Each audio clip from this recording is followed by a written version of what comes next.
Hello, hello! In this video I am going to be showing you how to draw probably my least favorite thing, but something most people who draw people come across, and that would be hands.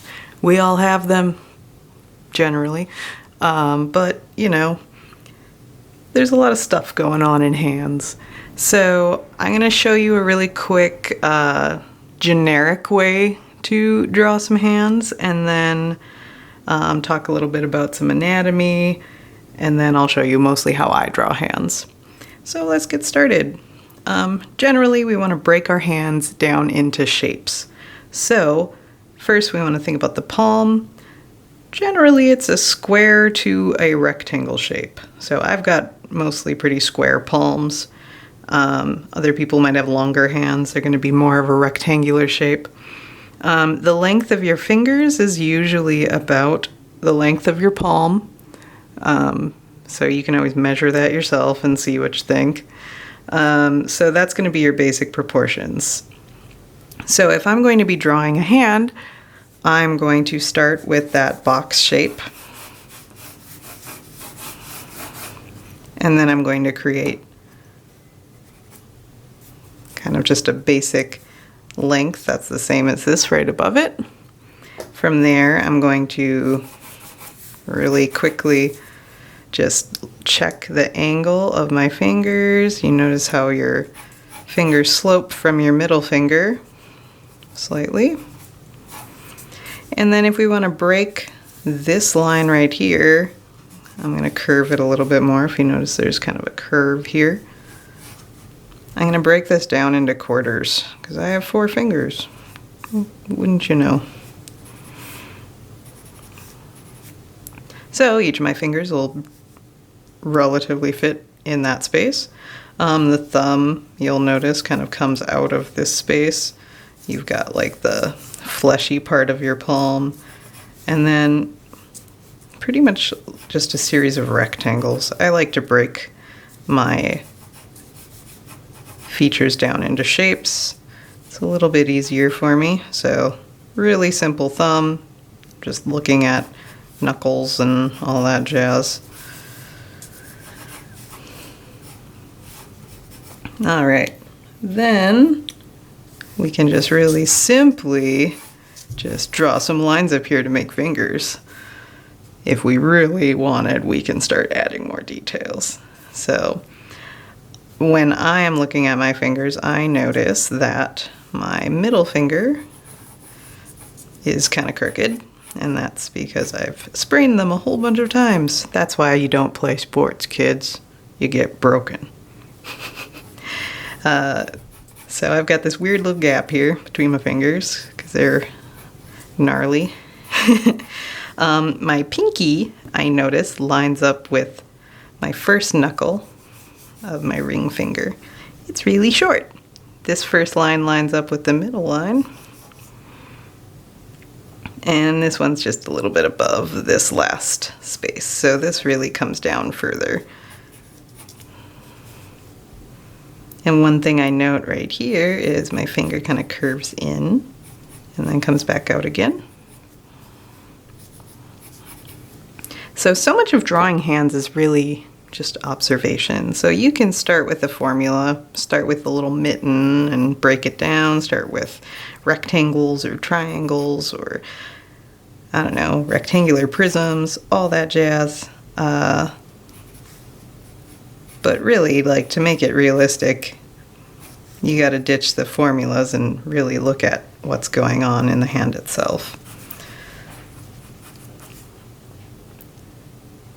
So at this point, I'm starting to get pretty nitpicky, so I'll speed things up a little bit.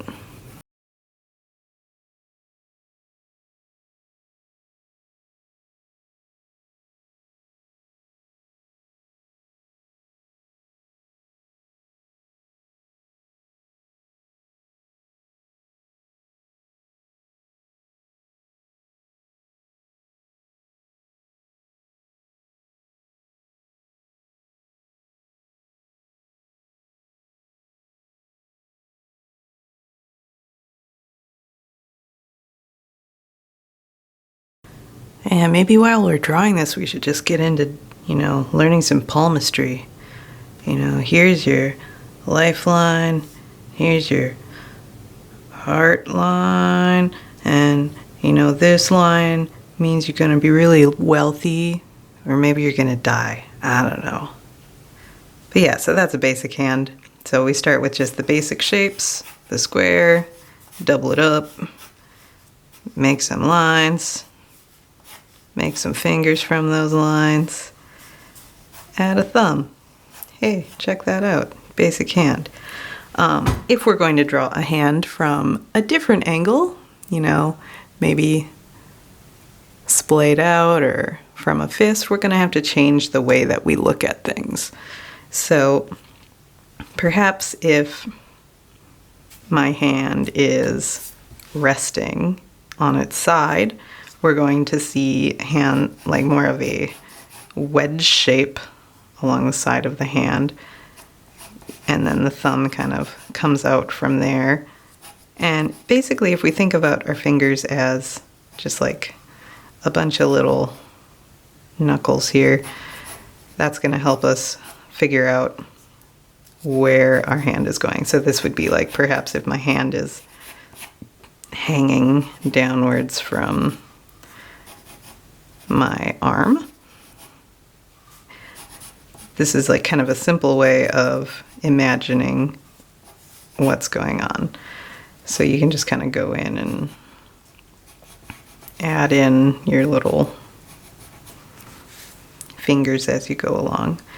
I like to do kind of the mitten form, which is, you start with your square and then just add kind of like a glove and go from there and start to slowly refine your forms as you go.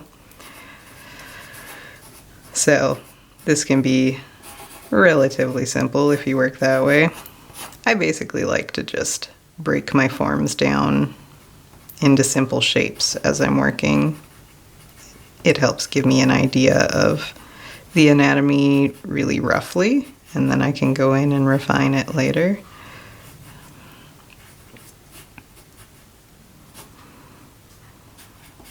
And I got this funky thumb happening here. Let's fix that.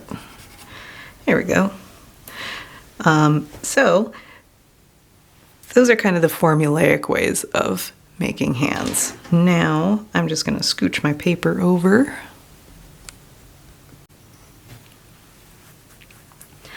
Generally, when I am drawing hands, I focus more on the anatomy and angles of my actual hand. So I like to look from a reference, whether it's myself or someone else, and draw from there because I feel like I get a better grasp of what's actually happening instead of making something up.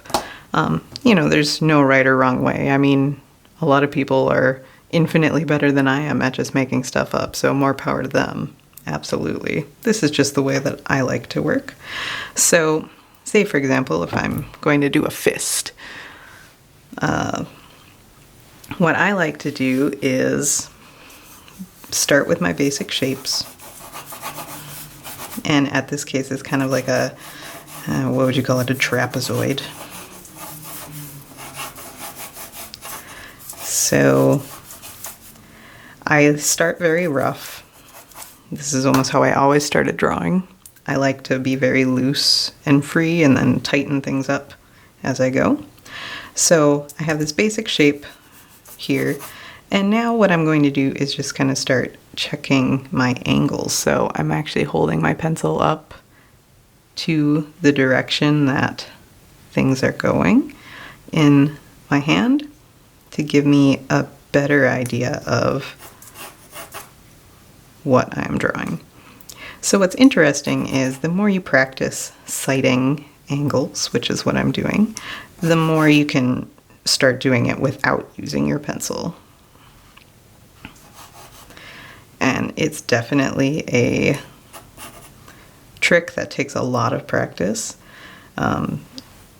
It took me many years to finally grasp like this pencil, to finally grasp the idea of sighting and angling and actually use it properly.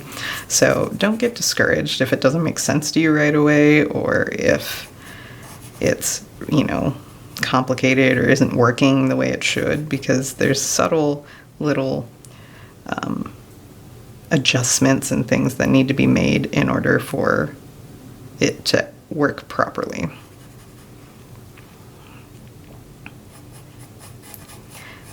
Now, one thing that I think is really interesting about hands and feet and arms, things like that, is the concept of foreshortening. So foreshortening is when you are seeing something kind of come out at you in space. So like my fingers are right now. The tips of my fingers seem really big compared to the palm of my hand, when in reality we know that they're much smaller. So when we're drawing something that's foreshortened, the things that are closer to us are obviously going to be larger in our drawing. And that's kind of a fun challenge to add into our drawings, because our brain really wants them to stay small, oh, your fingers are really small, so I need to draw them really small. But that's not always the case. So at this point, I'm kind of measuring how much of my knuckle is showing compared to my thumb, because I think I drew this a little too big. Yes, I did. I'm going to cut that down.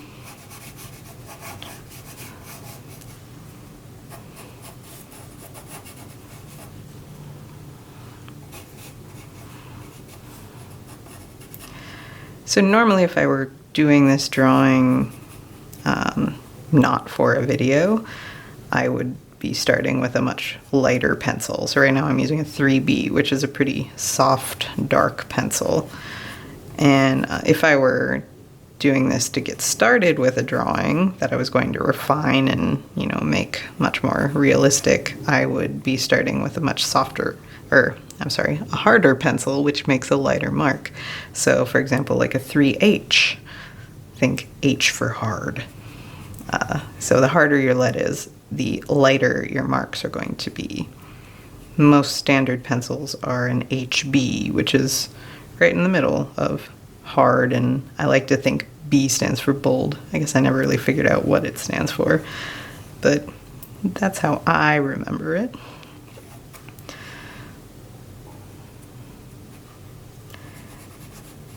So usually I up the softness of the pencils as I get more confident with where everything is at.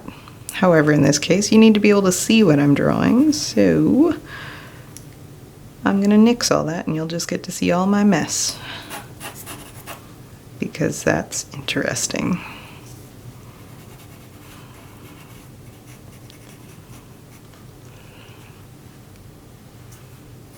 So I'm kind of making notes as to where my forms kind of line up with.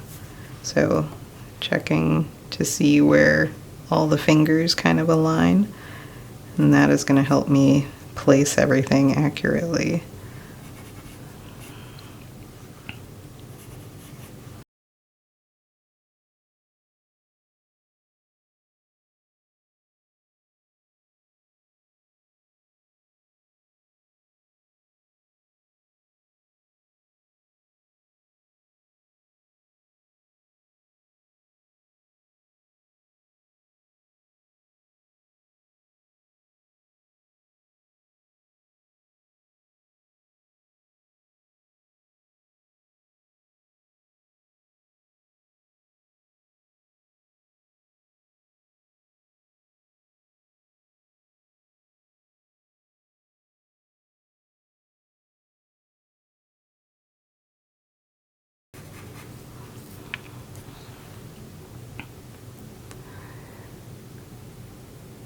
So as you can see, as I was drawing, I made some adjustments, notably to the width of the hand, as where I had the original width was where my ring finger was, so kind of needed to add an extra finger there.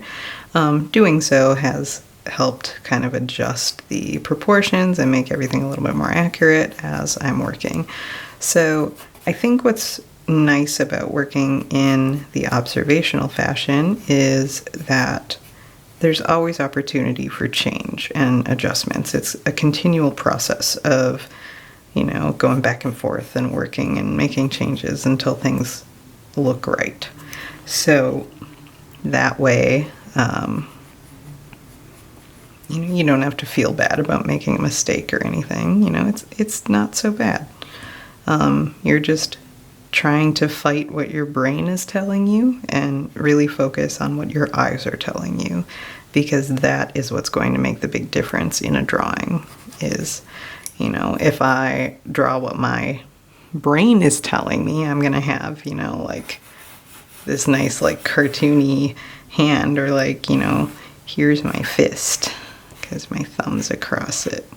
You know, I'm gonna come up with some like weird looking thing because this is what my brain tells me. There's my knuckles. Yeah, that's what my brain says. But my eyes say that. So we want to get rid of that schema, is what we call it, what our brain thinks something looks like. You know, doesn't look like that, that's for sure. So we'll say, no brains. Brains are bad. So when we're drawing hands, we can think about it realistically. We can think about it in terms of anatomy, sighting and angling, all that. Or we can go more formulaic. We can break it down into shapes. We can start with just the square and lines. We can do the sort of ovals like I did here. You know, whatever method works best for you. The key thing to do when you're working with drawing anything really is just practice. So I suggest, you know, making lots of hand gestures, I don't know, whatever you want to do, and draw it in your sketchbook over and over and over again. Whenever you got nothing to do, you're waiting for an appointment, you're, you know, sitting in class, you're at home playing video games or sitting on your phone, just stop, open up your sketchbook, draw your hands. Practice makes perfect. So thanks for watching.